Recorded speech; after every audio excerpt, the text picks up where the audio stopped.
persuasion, and the role of human behavior within the buying process. His new book, The New Model of Selling, Selling to an Unsellable Generation, co-authored by Jerry Akoff, CEO of Delta Point, is available in all major bookstores. Jeremy Miner, thank you so much. I know you didn't have to do this. I really appreciate you making the time for us. Joe, thanks. That was I need to maybe like have our team edit the bio because that was like 17 pages. So thank you very much. I'm going to take that as a compliment because my kids say I'm pretty boring. How are you doing? I've seen your stuff all over social media, and you're the opposite of boring. And I appreciate you taking the time to drop some gold nuggets for these guys. Sure. I want to be able to ask you some questions. I'll do my best for you guys. Tell me a little bit about your audience. You got a bunch of solar guys and gals. So we have a Facebook group called Solar Objections. Over 25,000 members. We focus on solar sales training, solar sales tips. Community, helping each other. Iron sharpens iron. So we just try to help each other out as much as possible. I love that. Yeah, I looked up the solar industry. Thank you, Nick, sir. So we train 161 industries now or something. But solar is in the top 5 that we are actually involved in. I didn't even know. I knew it was big, but it seems like you guys, your industry is getting bigger, and I'm assuming not going anywhere. It's small right now. I'll tell you that, but it definitely is growing in my opinion. But I know if you were in solar, you'd be crushing it based on your experience. How did this all get started in the beginning for you? What, is this like you've been doing this since you were a kid, or how do you get started even selling? Well, yes, I was born out of my mother's womb with advanced questioning skills. No, of course not. So I got, I love this industry. Now, Joe, I need to ask you, maybe I should ask you. Are most of your people that follow you in here, they're all in solar, are they mainly door-to-door, or are they door-to-door and virtual? Do they sell both? Definitely both worlds. Yeah. Okay, good. That's a couple of my questions too. Yeah, I'm asking you questions. I'm making sure I'm speaking to the right people. So I got started in sales 22 years ago. I'll give you the short story because I bore you guys to death. So I started in sales 22 years ago, burned out college student in the state of Utah. I went to Utah Valley University. For all of those of you in Utah, I love Utah. And basically, I went to a recruiting meeting, 21 years old kid. They hire everybody. It's straight commission. Everybody gets hired because, well, no skin off their back if you don't make a sale. And basically, as some of you might know, back in the day, I don't know how it's different now, but back in the day, they'd give you some scripts. They'd give you a couple books by the sales gurus. They drive you out in a van, and, I sold alarm systems. That was my first job. So they take you out in the not so safe neighborhoods and, basically kind of like, kick you out of the van. And they're like, hey, go make some sales. It'll be easy. We'll pick you up after dark. Right. That was my first experience. And I still, right. So, so I still remember like looking back at my sales manager. I was thinking about this before I got on. His name was Xane. He has like this crazy, like, blonde surfer hair, like the cool dude, what's up?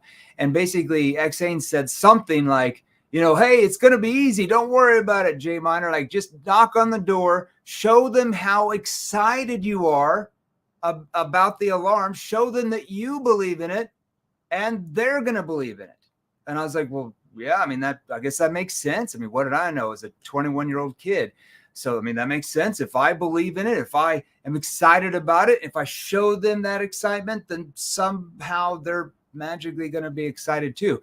So I started knocking on the doors, and I was all excited and enthusiastic because that's what the gurus told me to do. And I started talking about the features and the benefits and how we had the number one this, and we were the best this, and we had the most, installs in the neighborhood, and we had the best prices, and blah, blah, blah, blah, blah. We had the best this, best that. And basically from the first store, I found out very quickly I was getting all these objections. We don't need it. Your price is too high. We already talked with somebody about this from your company. I need to do more research. I need to talk to my spouse. I need to think it over. Can you call me back a week, a month, a year later? Now, type in me if you ever get any of those objections yourself. Okay. Let's all be real, right? And so I remember, and this is probably like, God, this is like, it's kind of a nightmare to remember some of this stuff. So about 7 to 8 weeks in, because where I got hired, I don't know where you guys are at with how you guys get hired door to door, but in the state of Utah, at least 20 years ago, you would get hired going to college, and the whole, pitch was, hey, work 3.5 months during the summer. So you'd start like May 1st and you'd get done like August 25th. So it was about a 3.5 month, almost 4 month summer program. So you would just get shipped out to all these states and cities for 4 months. You'd work your little fanny off like 6 days a week, 14 hours a day. And hopefully you made enough money in the summer where you didn't have to work while you went to college. That was the whole idea, right? Yeah. So after almost halfway into the summer, I had hardly made any sales that first summer, like realistically, like it was not looking good for J Minor. So I remember, I actually remember this. I remember the time that actually changed for me. So this was probably like mid-June. I've already been there like almost 7 weeks. And I remember on a Friday evening waiting to get picked up by my sales manager in the white van. I still remember the white van they used to have there. I remember like sitting there with like the sweat rolling down my freaking chest and my back. And as you know, if you're door to door, 12 hours of walking every day, your legs start to feel like jello, just like you're like shaking, right? And I remember not making any sales that day. And in fact, that week I'd made 0 sales. So you're talking like you work 60 hours, you make 0 sales, straight commission, you make $0. Yeah. And I remember like this whole thought, like, maybe selling just wasn't for me. Like I wasn't born a salesperson like all these other top people in the office. Like I'll go back and get a real job at, whatever hardware store or whatever. And I remember when my manager picked me up, he popped in this CD. Back, the 22 years ago, they listened to these like weird things, round things called CDs. Yeah, back in the day. Yeah, back in the day, So, and it was Tony Robbins. It was the first time I ever heard of him. And Tony said something like completely changed my viewpoint of skills, sales, everything forever. I don't know where I'd be had I not heard that. And he said, you will fail. So you will fail if you don't learn the right skills necessary to succeed. Like I might be butchering it, Tony, but you will fail if you don't learn the right skills. And he goes on to say that everybody is actually taught skills. But he said, here's the kicker. The people who fail, the people who do not do as well are the ones that were not taught the right skills, that there was a difference in skill level, that there were certain skills that were far more effective than other skills. That was the first time I'd ever really thought about that. I'm 21. What would I know, right? There's a difference in skill level. So I thought to myself, maybe what the company was training me and what I was learning from the old sales gurus, maybe they just weren't the right skills anymore. Maybe they just didn't work as well, right? So I basically at that point, like I had just gotten married. I'm divorced now, but I just got married. My beautiful daughter, Cammie, was on her way, 21-year-old. What am I going to do? I got to make money.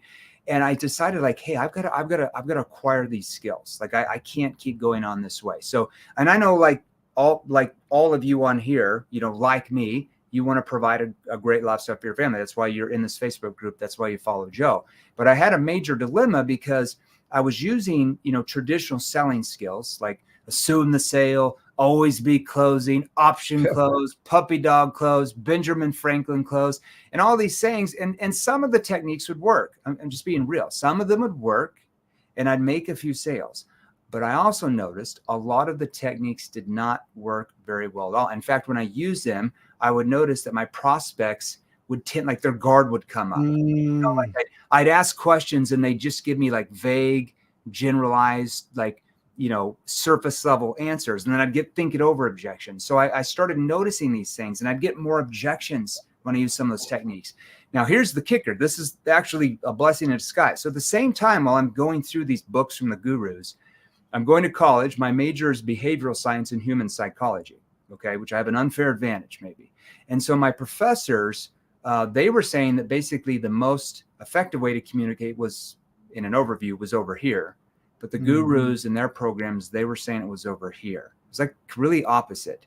So I'm like, how do I take, because behavioral science, Joe, it's really the study of the brain and how human beings make decisions, which is really good to know if you're a salesperson, right? Like, how do you get them to make the decision that's going to, solve their problems and get where they want, right? So basically, I'm like, how do I take what I'm learning from human psychology, social dynamics, the way the brain operates, okay, human behavior, how do I take that and bring it into a sales process with the, there's not, you don't go to school and they're like, here's the right questions to ask. Here's how to use your tone. You're going to angle your your throat this way. I mean, they don't teach you that, right? It's more theory. So I'm like, how do I take this and wrap it into a system with the right questions, the right tone, asked at the right time? And so I started learning how to use techniques that would get my prospects to actually do all the work. Whereas, as you know, in traditional selling, we are taught you have to do all the work. So I was learning how to get my prospects to sell themselves, how to get them overcoming their own objections, how to get them to pull me in rather than push and pressure them to buy. And overnight, as some that probably knew me from back in the day, selling became, well, very, very easy and exceptionally profitable. Now, why did I tell you all that? Because I realized none of you really give a damn about my story. You only care about who? You care about yourself. You're a human being, right? So I tell you that because I want you to imagine me like 5 years from that date that I almost quit. I'm talking like 5 years later, I was making multiple 7 figures a year in commissions. Now, that wasn't in the alarm industry because you only work 4 months out of the year, you know, but my best summer in alarms, I installed close to 400 installs, like 390 some installs. That was in a 3.5 month period. 100 now, a month? Yeah, my best month was like 126. Now, I've heard, because we have a lot of companies we train in that industry as well, and a lot of door-to-door salespeople are in our advanced programs. I've heard that they have some crazy things now. Correct me if I'm wrong. They have some apps where you can kind of walk by freaking homes and kind of know their credit score if they're going to pass or not. And I'm like, if I would have had that back in 2000 to 2005, I probably would have had 800 installs. I'm not kidding, in a 4-month summer, because, you know, like you'd go into some of those neighborhoods, the first 6 doors you'd sell, 1 out of 6 would pass credit, but you're wasting 30 minutes with each one. If I had an app that told me the credit scores, good Lord, crazy. I don't even. Game over. Game over. Good Lord. You guys are lucky. So that's kind of how it all started with me. And then I got into 3 other industries besides door to door, and, you know, made a few dollars. There you go. If you guys don't know, this is Jeremy Miner, sales goat, sales training extraordinaire, is here to help us, the solar industry, understand how to sell a little bit better. And that's my first question, real quick. And guys in the audience, if you guys have questions, I'll pick some good ones. So go ahead, put some more questions in there. But my first question is exactly what you're saying, because if you were selling solar right now, there's no doubt in my mind you'd be one of the highest selling solar, salesmen in the country. So, what are some things? Well, based on what I hear, I think you would be. But what are some things would you implement in your solar sales game if you're selling solar today? Man, I mean, the biggest thing that, you know, okay, so let's talk about the difference between like door to door and selling virtual, because there's a little bit of a different ball game. Now, the first thing that you have to understand, Joe, do you want me to pull? I got my vibe board here. I love my vibe board. Oh, it's beautiful. I'll give you the big screen. I'm like the vibe board, weirdo over here. We got vibe boards all over this office. So the first thing that you have to understand when, let's just talk about like selling door to door. And this is even virtually as well, is you have to learn that the biggest thing you have to learn is how do you get your prospects to let their guard down? Okay. That's the biggest thing that you're competing with. So how do you get them to let their guard down? How do you actually do that? Because one thing that just behavioral science 101, the way the brain works is within the first 7 to 12 seconds of any sales conversation you're ever going to be in.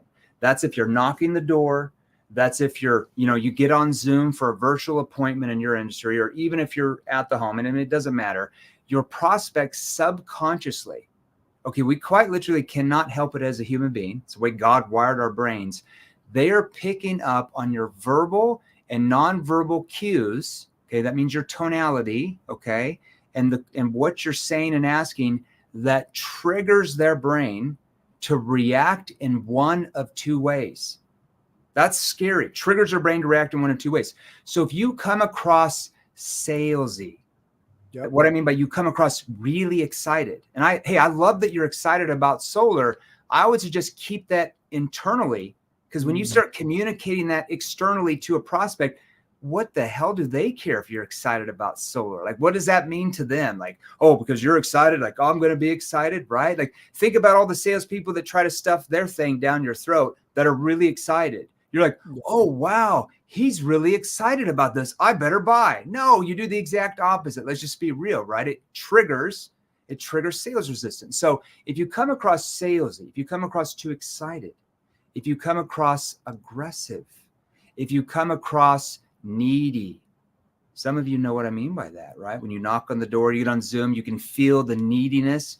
If you feel it, I know your prospect feels it way more than you do, right? And if you come across attached, that's the key word, and you don't understand the right questions, you don't understand the right tone, what happens is it triggers their brain to go into what's called fight or flight mode, okay? Now, everybody on here has probably heard of fight or flight mode, but do you know what causes it?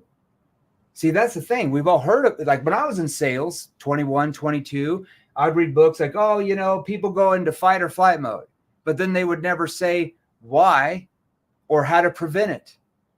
And that was my whole thing. I'm like, why did they do this? I wanted to find, why does their brain do this? Why? And then how do I prevent this from happening? Does everybody know what I mean? When you knock on the door and you can just tell, like they're already triggered within the first 10, 30 seconds. They're trying to close the door. Yeah, exactly. Oh, solar, not interested. Bam. So what causes that? Or let's say you get on virtually and you start asking a bunch of questions. And then question number 6, like, hey, enough with the questions. Just tell me how much it's going to cost. I'll tell you if I'm interested. See, that's because that's a triggered reaction. Did the prospect, okay, I want everybody to think about this. Did the prospect wake up that morning and they're like, you know what? When I get on Zoom with Joe at 3:30 today, when Joe asked me that 4th question, because his tone is a little bit high pitched at the very end, I think I'm going to go into fight mode. I'm going to say enough with the questions. Just tell me what you have and I'll tell you if I want it. Or did that person wake up that morning and say, you know what? If there's a door-to-door salesperson that comes around when I get off work at about 6 and, they go and, hey, I'm in the neighborhood because of, and they sound like every other salesperson knocking the door, I'm going to go into fight or flight mode. Like, solar, not interested. No, see, they didn't plan that out. That's a triggered reaction based on how you use your tone, actually, that triggered them to go into fight or flight mode. So the biggest thing you have to learn as a salesperson, I don't care if it's door-to-door or virtual, is you have to learn, how do I get them not to go into here? So when you come into that conversation, and I'll show you an example of what I did when I knocked on the doors real quick, and I'll even show you virtual. It's because it has to be tweaked, right? Yeah. But I kind of learned this the hard way, because when I would knock on doors this first 5-6 weeks, I would just follow the script they gave me. I'd be like, yeah, are you the homeowner? Yeah, I'm the homeowner. Hey, yeah, I'm Jeremy Miner. I'm with XYZ Security. And the reason why we're out in your neighborhood is we have a blah, blah. And you kept talking. And within about 30 seconds, now I would try to talk so fast because I was like, if I talk really fast, then somehow it's going to, like, something I'm going to say in there is going to magically trigger them to be like, oh, wow, that's great. Yeah, where do I buy? But I realized that didn't really help. It actually made it worse. So when I started knocking the doors, I'm like, okay, I have to learn how to do this. And I started learning this. I started taking courses on this while I was in school. And I started to learn what is called pattern interrupts. Probably spelled that wrong. Pattern interrupts in the brain. How do I interrupt the pattern they're used to? Okay. So what is a homeowner used to? They're used to what? Alarm salespeople, solar, pest control, landscaping, energy. I mean, I could list probably 30. Religion. Yeah, missionaries from different churches. Like, they're used to people knocking on their doors. It's not like you're the only person that's ever knocked on their door, right? Yeah, 100%. Now, what are they typically used to? And there's variations of the approach, but most salespeople that knock on the door from pretty much every industry, hey, are you the homeowner? Yes. If they even say that, and then they're like, they go into their pitch. Hey, the reason why I'm out here today is we're in the neighborhood. And okay, when you sound like everybody else in the prospect's brain, that goes into what's called their survival part of their brain. I'm going to keep this very basic. I don't want to go into science. That's your reptilian part of the brain. That is your survival part of the brain that is protecting you from danger. It's been in our brain since God put the first people here on this planet, whenever that was. That's debatable, right? So it's like your brain, like you hear the tiger come around, 10,000 years ago, whatever, your brain, survival, like, am I okay? Right? So when you sound like everybody else, because how are salespeople viewed in society at large? At a lowered Very status. low. Oh yeah. Very low status. Even if you're like a rich salesperson, they view you as a low status. So when you sound like every other salesperson who they view at a low status, defensive mechanisms go off and they're like, oh, I got to protect myself. So they quite literally don't even hear the words you're saying. They're hearing your tone and you're automatically triggering this. So I'm like, how do I stop that? How do I interrupt the pattern? How do I sound different? Now, the first thing I did, and I don't even remember how I did this, I just started figuring out, is I didn't want to look like everybody else. Okay. Now I will tell you, like 22 years ago, what do you guys wear now? Like shorts, like khakis and like the polos?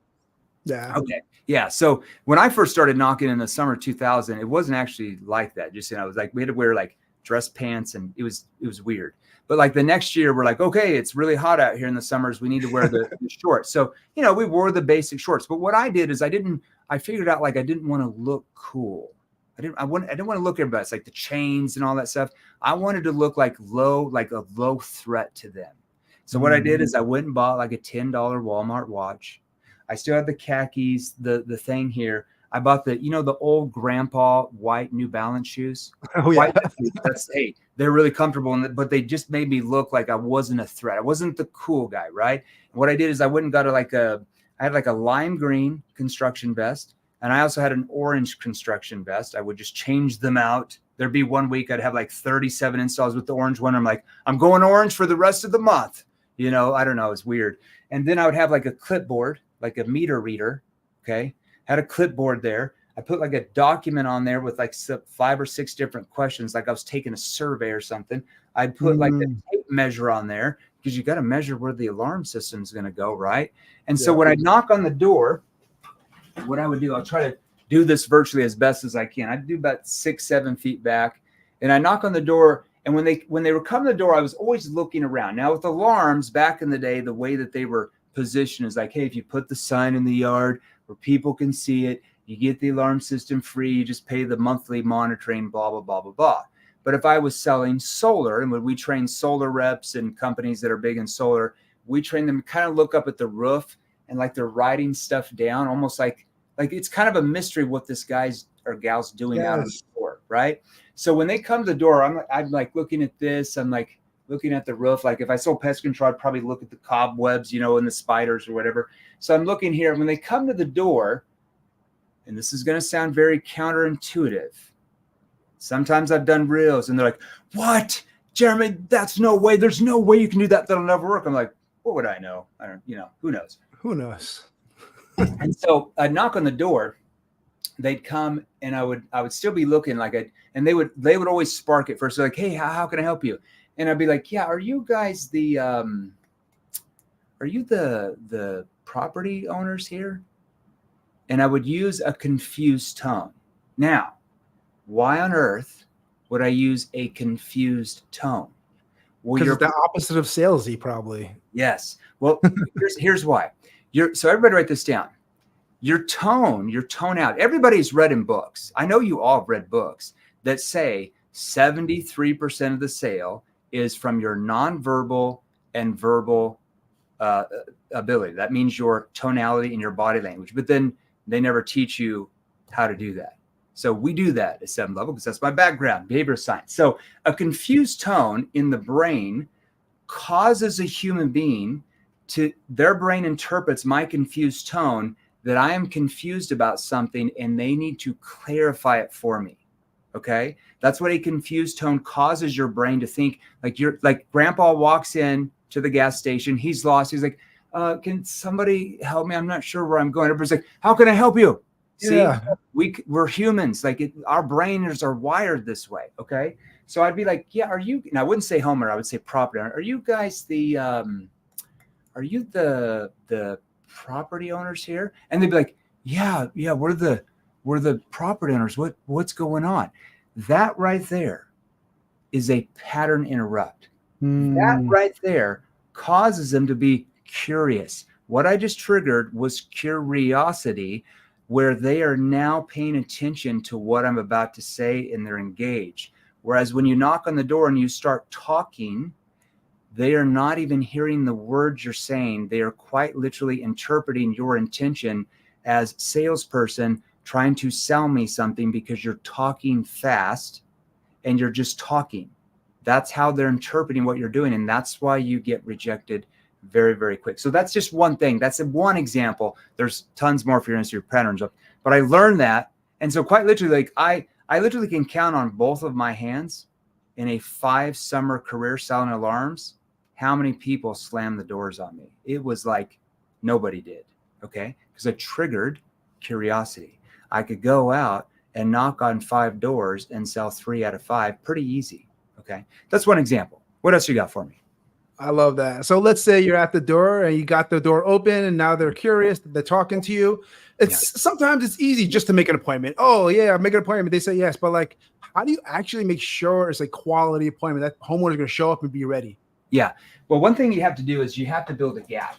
So we talk a lot about that in our training. So you have to build a gap from where this prospect is to where they want to be.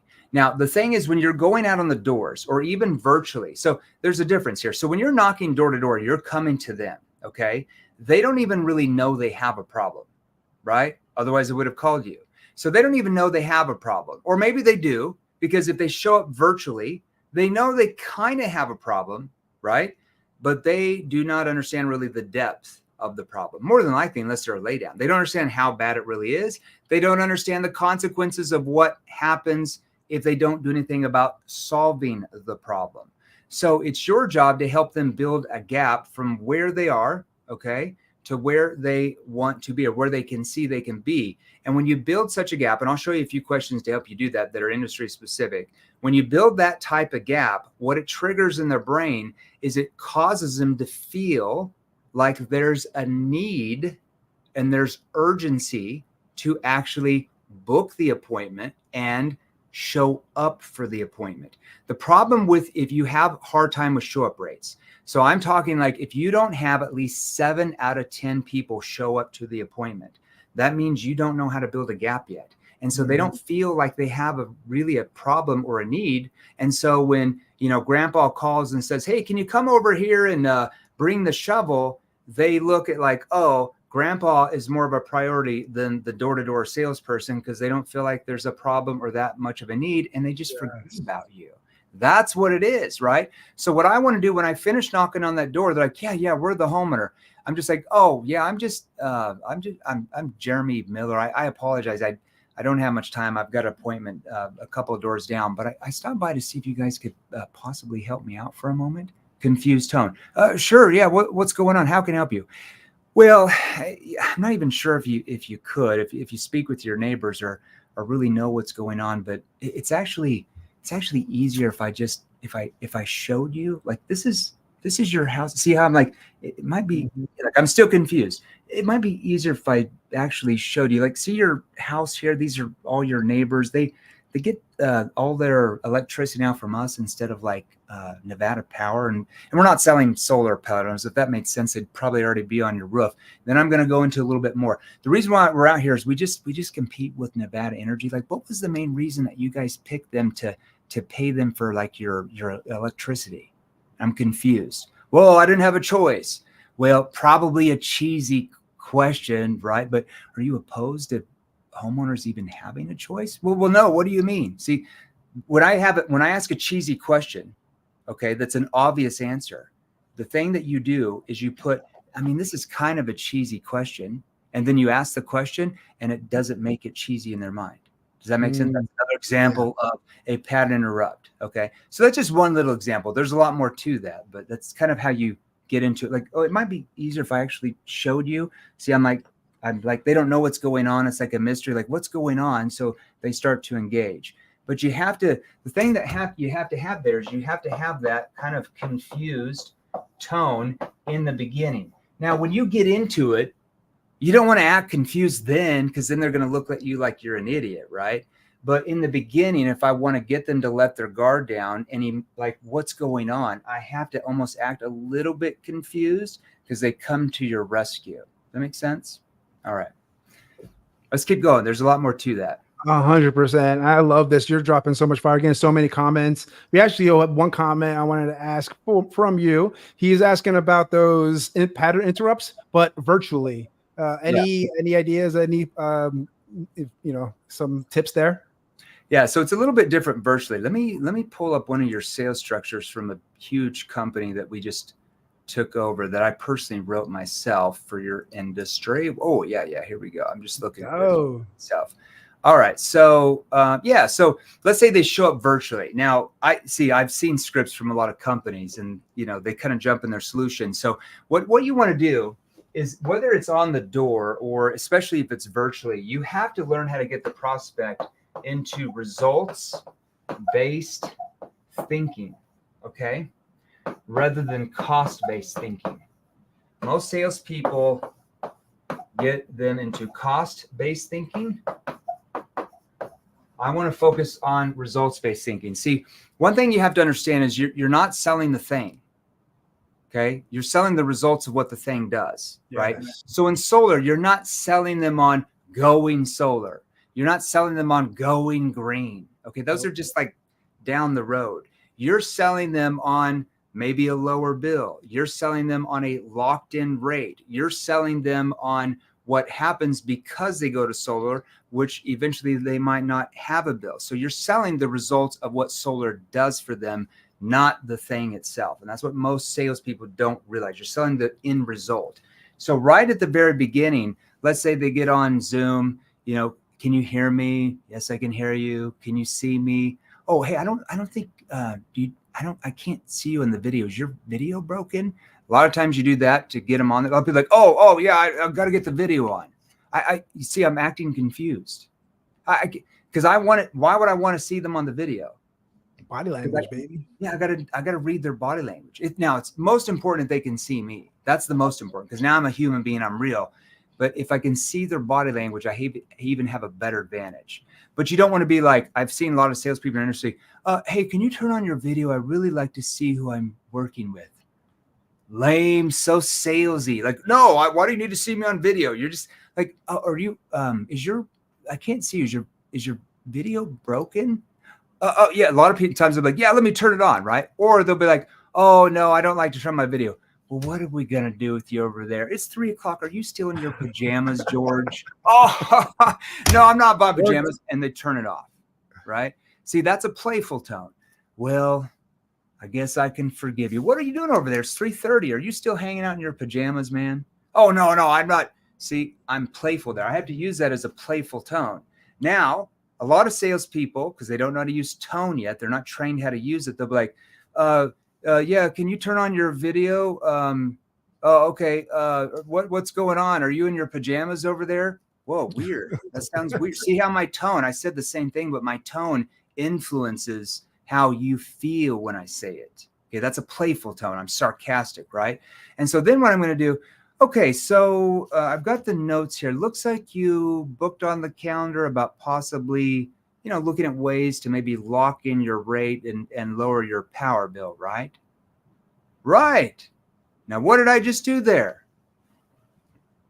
Focused on the results of the thing, looking at ways to lock in your rate and lower your bill, right? Nobody's going to say, no, I'm not looking to lock in my rate or lower my bill. See, that's the results of what solar does. So I'm putting that at the end of the very first question. They're always like, yeah, right. That's why I'm here. Hey, I was curious. So like when you saw the ad where you saw Danny Bean kind of going over like the differences with solar and, some of the power, like the rate hikes they've been making you pay. What was it that he went over that maybe, caused you to want to look into this a little bit more? See how I'm neutral there. I'm still neutral. That caused you to maybe want to look into this more. Well, we've been thinking about, see where I'm going in there? Okay. So that's the very first part. Those are called NEPQ connection questions, neuro-emotional persuasion questions. Then I'm going to use something that's called a status frame. Now, in door-to-door, you won't use that until you get more in the home. Okay. Like after you come back from the appointment. But for your industry, you use a status frame so that they know that there could be next steps. All right. So I'll show you this. Status frame. Yeah, it's called a status frame.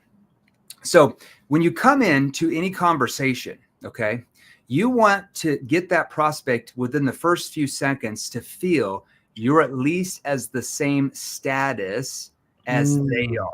Most salespeople get on a sales call and they're like, especially if they're on Zoom or a phone call, like, hey, how you doing today? How's your day going? Oh, yeah, it's awesome. Where do you live? Oh, you're in Georgia? Oh, I love Georgia. I'm a big Braves fan. Did you watch the game last night? Oh, you didn't? Oh, okay. Well, and it's same predictable questions that every salesperson that's tried to sell them anything from a vacuum cleaner to a life insurance policy to a car to a home to freaking cybersecurity to their company ask the same question. So you're immediately put in what category? Salesperson trying to sell me something. So most of your prospects, you know how they interpret those type of boring questions as this: I'm just trying to get you to like me so I can sell you my thing. That's how they feel.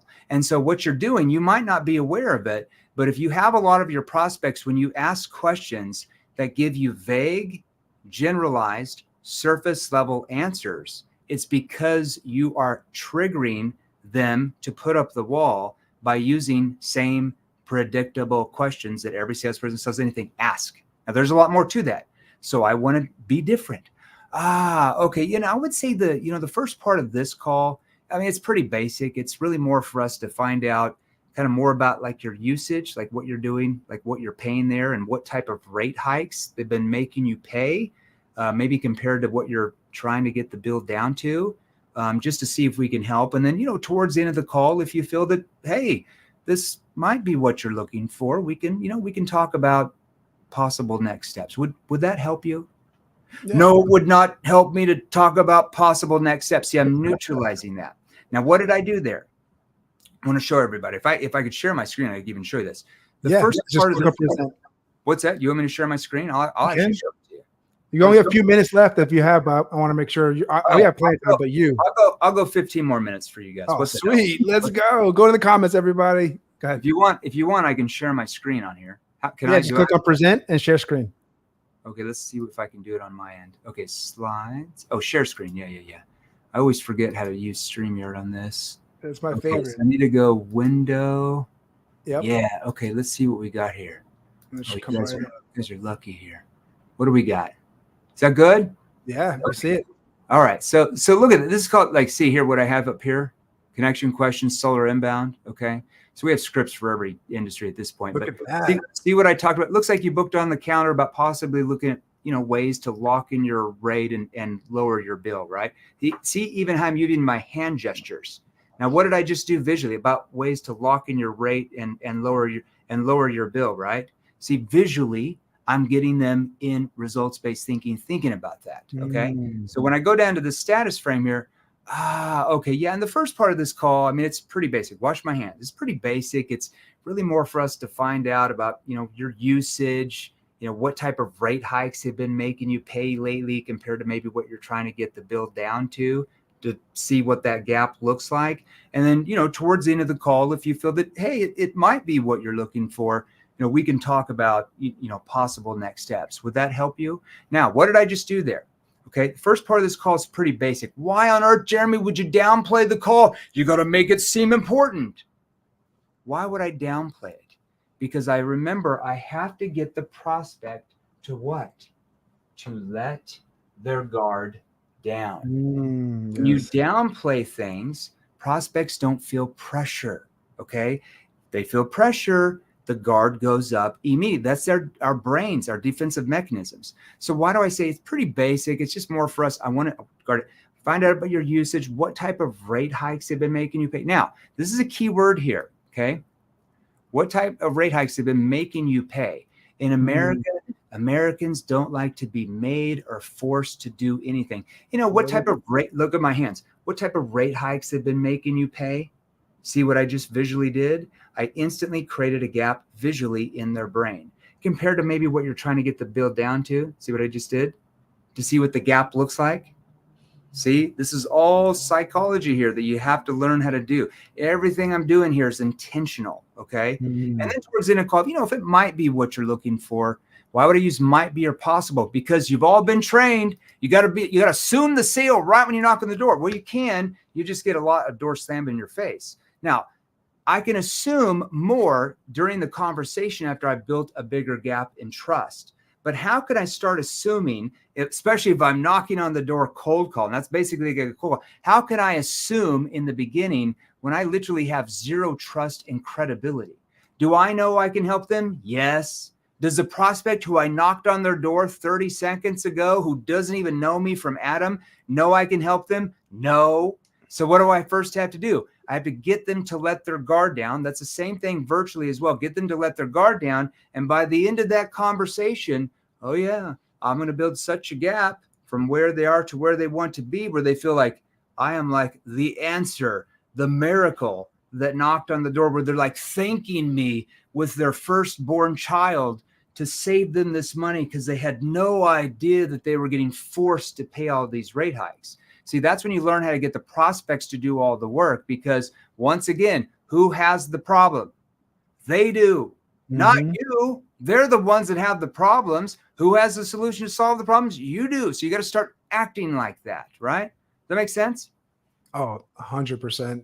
So I'll show you one thing here while we're going. So let's say if they're like, that, virtually, a lot of times they'll be like, well, I just want to know the pricing, or I want to know what it's going to be or whatever. Okay. So this is really important because a lot of people just don't know how solar works, right? And so what you do is you just agree with them first. So you have to answer it indirectly, because the first thing you can do is you can try to answer it, which wouldn't make any sense because you wouldn't really know anyways.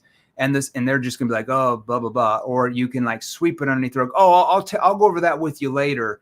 And then they're going to feel like you're hiding, right? So they just trigger resistance. So I want to answer it indirectly. I'm going to like, oh yeah, I'll go through all that with you for sure. I mean, it really all depends on kind of the amount of like the direct sunlight, like on your home, your roof, and like kind of what your usage looks like. The rate hikes those guys have been making you pay compared to maybe what you're trying to get the bill down to. And once I understand all those details, I can show you all the different options we have for our clients. Would that help you more if I did that for you?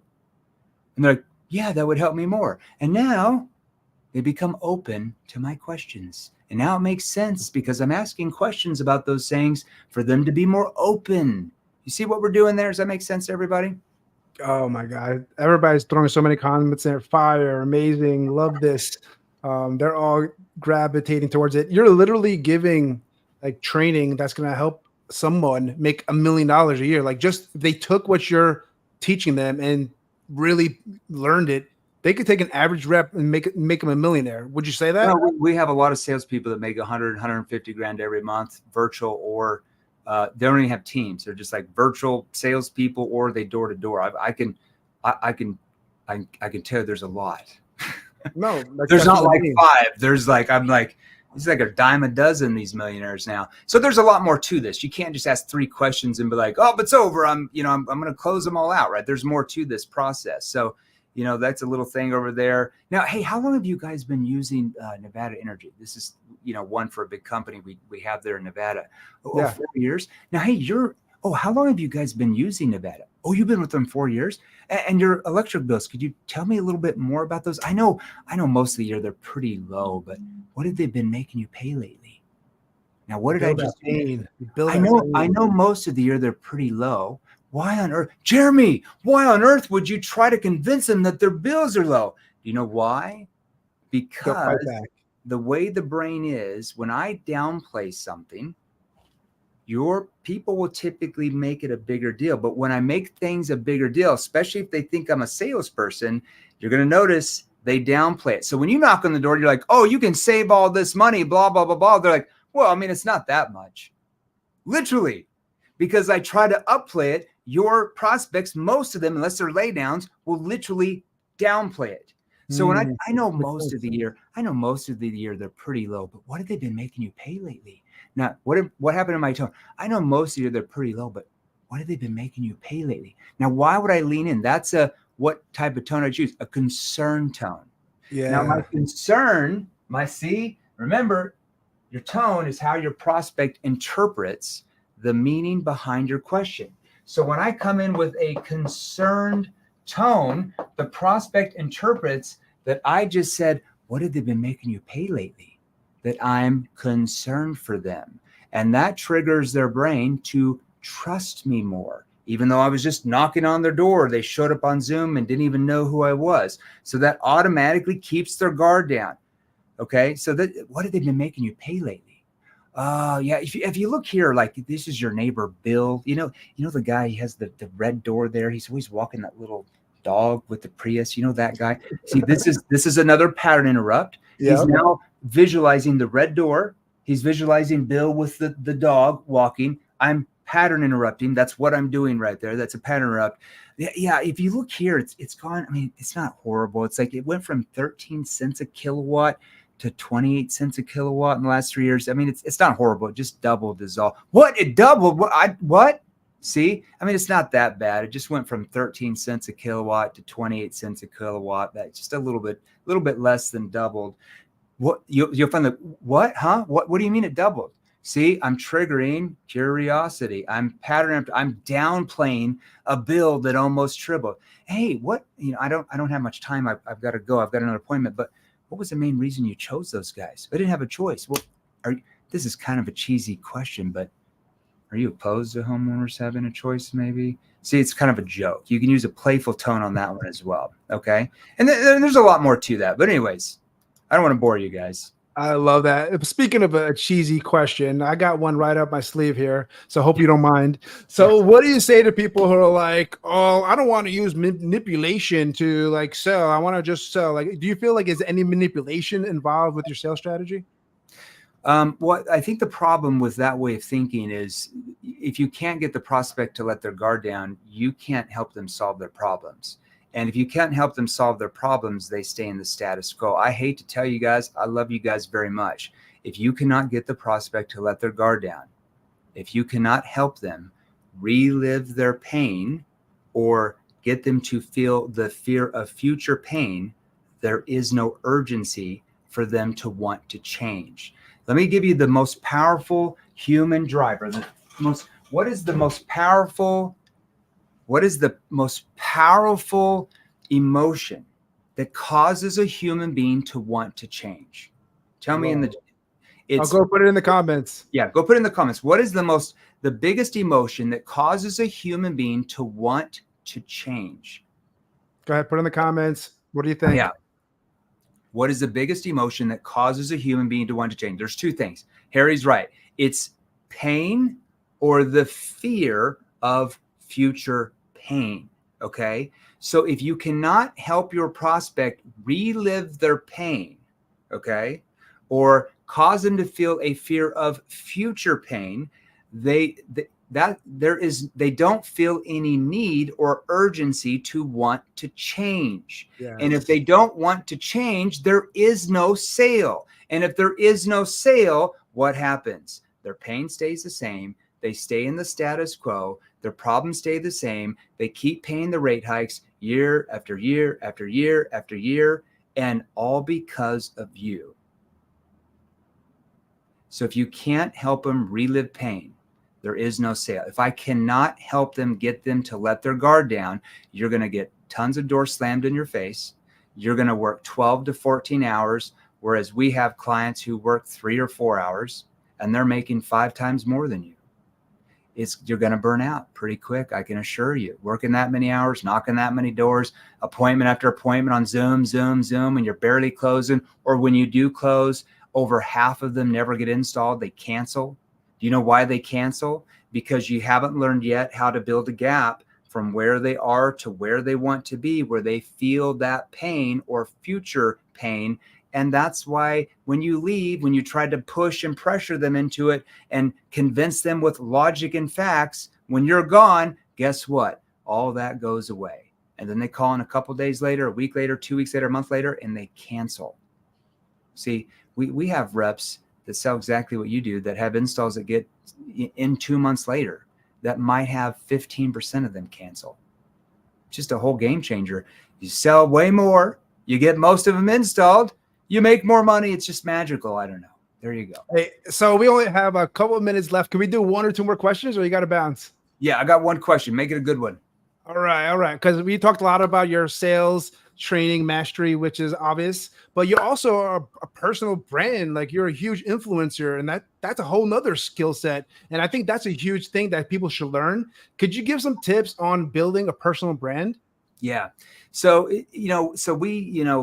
geez, not even 2 years ago. So it would have been February of 2021. So we're talking about 20 months ago. Yeah. 19 months ago. I didn't even have an Instagram account 19 months ago. Never been on Instagram. Now Wow. we were a pretty large sales training company even in 2021. But we did a lot of Facebook ads. We were everywhere on Facebook, but we never got on Instagram or anywhere else. We were just a young company. We just started it like 2.5 years before, something like that. And so I came with this idea. I'm like, I should start doing these reels. Like I didn't know what it was. Like I think my daughter, Cammie, she's 22 now. She's like, Dad, you should do these reels.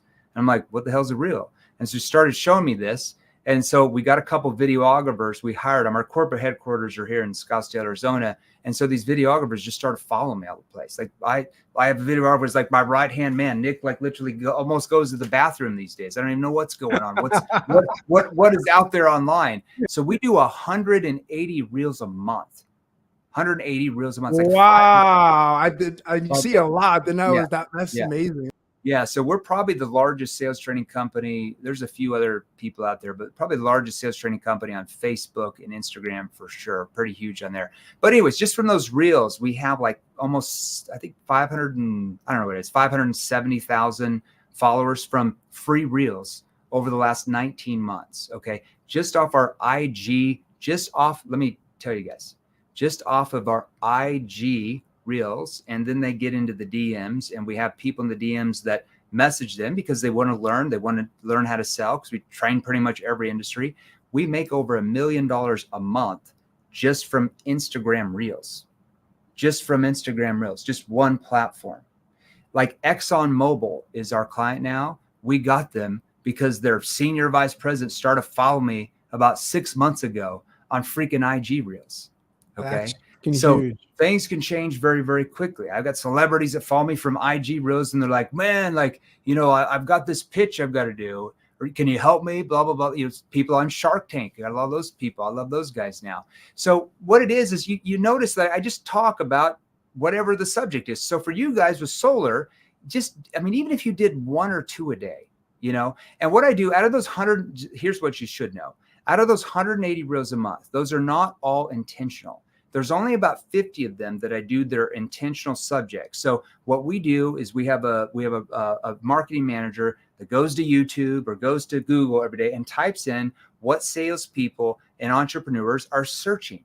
And then we do reel about, sales and stuff. And then we do reels around those, so they go more viral, right? We got some that have 3 or 4 million views or something like that on IG. Okay. Not everyone. We probably average maybe 75, 80,000 views per reel, but that's 5 a day. So 5 reels times 80,000 people on average per one, you're reaching 350,000 people every day, right? So they're getting indoctrinated, and they literally go out and use some of the stuff, the basic stuff I show on reels to make more sales, which then they're like, holy shit, that really worked. And I don't know what he said before to do or before after, like that little thing, that email was really good. I need to get all the training, right? Because what I show on reels is just very basic stuff compared to what our clients go through our virtual training courses, right? Because they're more industry specific. And so about 50 of those are intentionals, and the other 130 are just repurposed content. So we might take, this right now this little interview is being recorded by 3 separate cameras, 2 that are vertical, for IG reels, and then 1 I think that goes to YouTube, right? Because we just started doing stuff for YouTube as well. And so we chop that up, and you might see this interview this will probably be scheduled 4 to 6 weeks out, because we're usually like 4 to 6 weeks out on new content because we have so much content before. Or any keynotes that I do, they chop up. Any virtual trainings I do, they chop it up. I do probably 6 hours of training calls every week, they chop it up, right? I walk around the office and I talk to our reps here, they chop it up. What you can do is just get on your phone and talk about, like, hey, have you ever wondered why you're paying XYZ for this bill? Like, did you realize that this, and it's 60 seconds, and you just post it. And all of a sudden you're going to start getting people that follow you, and they're going to look at you like, oh, that's the solar guy. Now, one thing you might not notice, most people I never tell this to, everybody was asking me, Jeremy, why do you wear the Hugo Boss shirts? Do you know why? Yeah. Because that's how people know me. That's how I'm almost The branded. So brand. if I started wearing t-shirts now, they're like, oh, who's that guy? But especially in the very beginning, if you wear some type of brand, they'll kind of say like, oh, that's the Hugo Boss guy. Or, she's the penguin lady. She wears the penguin shirts, whatever. And it's like a constant reminder in their brain, that's that guy or that's that gal. And so you can like quite literally brand yourself as like the solar expert, right? So if I was you, I'd wear some type of branded shirt or whatever. Don't wear the same one every day. Go out and invest in some different ones. And you're just going to start getting branded. I wear Hugo Boss, Hugo Boss, seventh level. I'm backwards here. And so they see that every day with different shirts, and it's like they just get used to it. And that's why you probably hardly ever see me on Reels without Hugo Boss seventh level. Very, very rare. So it's just a branding technique to get into people's brains. And real quick before you go, I know you said you talk about free training, and you said a bit earlier about free training. How can the audience get to that free training you mentioned earlier? Yeah, so we'll let them join one of our Facebook groups. What's my opinion on Cole Gordon? I'm really good friends with Cole. I'm actually really good friends with Cole. He lives about 200 feet that way from our offices here. I live about 200 feet that way. So about every quarter, I sit down with Cole and we have dinner. Cole's a good guy. He's in like the coaching high ticket industry. Okay, so Cole's a good guy. So anyway, so you guys want to go to one of our free Facebook groups. Let's have you go to, what's a good one for you? That's salesrevolution.pro. So you guys go salesrevolution.pro. There's 90-some thousand people in there. A lot of people in door-to-door, solar, roofing, pest control, alarms, life insurance, pretty much every industry. We go live in there about 2 to 3 times a week, different Q&As, different trainings I do. Then I have some of our sales trainers that are all over the globe that go live in there. You can ask questions, those type of things. And I have something for you. 1 second. I told you. Hold on. I gotta get drum roll, please. Hold on. This is silence, the calm before the storm. Should have been nice to you guys. So one of our first books, you can go to Barnes & Noble. So if you go to barnesandnoble.com, this orange bad boy, it's a Wall Street, just came out about 6 months ago, got published. So it's a Wall Street Journal bestseller, Barnes & Noble bestseller, and Amazon. Now, if you buy it on Amazon, I'm not going to be happy. So we have a big deal with Barnes & Noble. So if you go to barnesandnoble.com, go buy the book. It's $17. If you need a GoFundMe page, ask me and Joe. We can help you get a GoFundMe page if you need to invest so you can sell. So this is not industry specific, obviously, because we train every industry. You go get this book for $17. I made it very tactical because one thing I hated when I read sales books back in the day, and I've read a lot, like 1,300 some sales books, is that they're just all like just overviews and theory. And I walked away. I'm like, okay, yeah, I'm motivated. Yes, I do know how to set goals. Yes, but I need to know what the hell to say. Yes. I need to know what the hell to ask. I need to know how to use my tone to influence. And it was like most of them never really taught me that. So I made it very tactical. A lot of questions you'll use. I think I even give it some, I don't quote me. I think I give some solar examples here. But yeah, when you get in the Facebook group, when you join it, just message me. I probably won't message you back because there's like 10,000 messages in there a day. Oh my God. Stuff. But tell them that, hey, I saw Jeremy on Joe's show, and say, hey, I'm in solar. Do you have anything like solar specific? And I'll just let them send over something to you for free, a little training on solar or something to help you out. Okay. And if you want to learn more advanced training that's more industry specific, just tell them you can book with one of our account managers and they'll go over our different training programs that are industry specific for you if you want to sell more, because you don't have to sell more. You can always sell less. But I heard it's better to sell more. I think it might be better. And if there's anybody who hasn't seen you on Instagram yet, what's your handle to make sure they can follow you? Yeah, so I'll post it in here. So they go to, look at that. I'm posting it in here. Let's go. It's Jeremy Lee Minor. So Jeremy make sure Lee Minor, baby. Yeah, make sure it's my verified account. So there's, I want to say 570,000 on there. I can't remember, but you want to follow me on Jeremy Lee Minor. That would be the IG handle, Jeremy Lee Minor. Get on it, everybody. I actually know Jeremy Rose there. Yeah, Jeremy Rose is my boy. Yeah, I used to sell. He was in the first company I sold for. Jeremy's a stud. I love that guy. Hell yeah, he loves you too. This is amazing. I think so many people love you, not included, bro. Like you dropping so much. Is that So many people? Is that what you tell everybody you bring on your show? Not just first time. So you're the first time. So, This has been amazing, Jeremy. This is awesome. So many people loved it. We got to collaborate again. Thanks for dropping so many nuggets, everybody. We are over and out. Peace. Thanks.